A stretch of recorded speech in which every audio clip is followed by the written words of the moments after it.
Jasage de jeu de rôle pour sa vidéo réponse à Coup critique.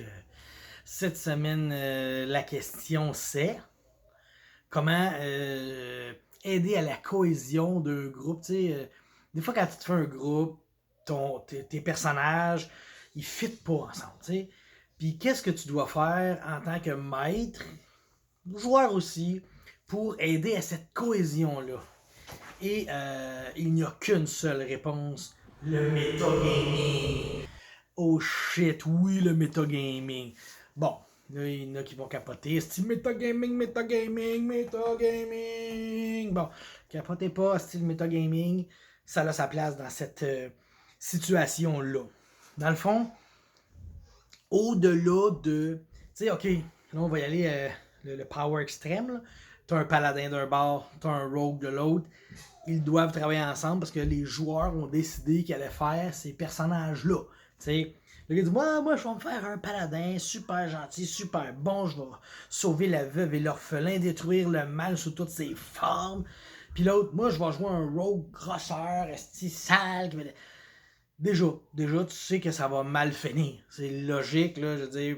Si les deux disent moi, je joue mon personnage, ben moi, je joue mon personnage. Ça prend 2 games, il y en a un des deux qui est mort ou arrêté. On s'entend-tu, là? Fait que c'est là que rentre en scène le metagaming. Oui, il faut que tu brises certaines règles. Tu sais, un peu... Moi, j'aime ça voir ça comme Legolas et Gimli. T'sais.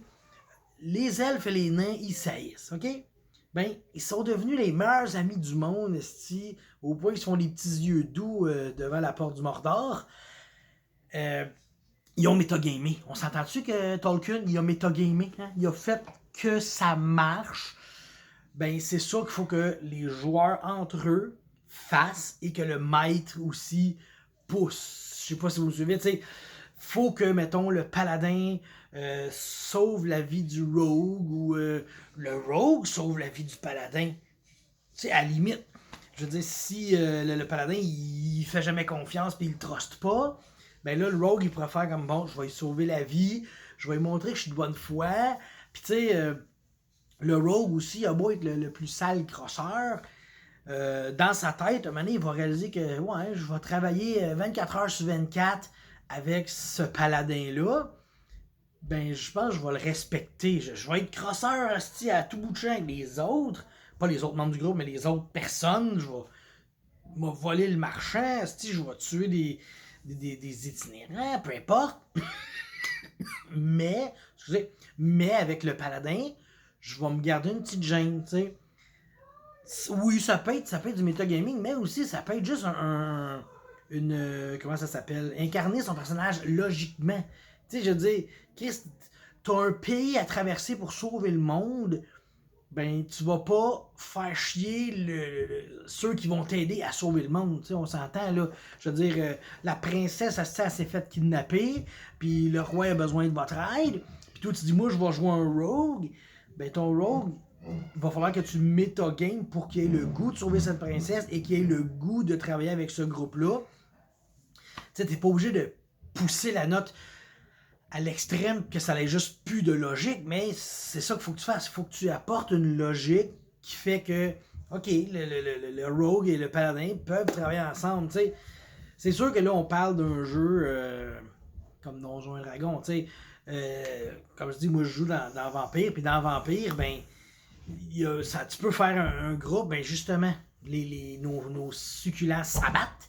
Ben, tu sais, eux autres, ils font un rituel, là, le Vinquilly, ils boivent tout le sang des autres. Fait que là, automatiquement, ils se respectent entre eux autres. Fait qu'ils peuvent pas se backstabber à cause qu'ils ont tous bu le sang des autres. Ben ça, c'est une manière de faire ça. Puis, tu sais, à la limite, tu peux faire ça dans tous les jeux. Tu peux faire ça dans Donjon, dans Dungeon World. Tu peux faire ça dans n'importe quel jeu. Tu fais qu'ils boivent tout le sang entre eux autres, puis ils deviennent tous des amis. Non, mais ça, je veux dire, dans Vampire, ça. Puis sinon, ben, c'est ça. Soit que si les gens jouent leur vrai personnage, il y en a qui vont crever, puis il y en a qui vont se faire arrêter, puis ils n'auront pas le choix de changer de personnage. Si tu veux vraiment jouer un voleur, puis l'autre veut vraiment jouer son paladin, ben tu n'auras pas le choix de t'entendre comme faux.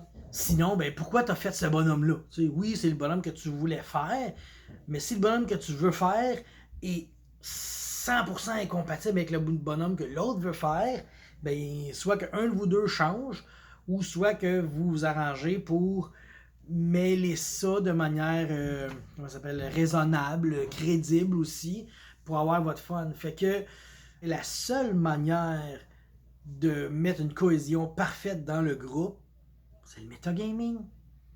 Puis peut-être un peu les Doritos, t'avais raison, François.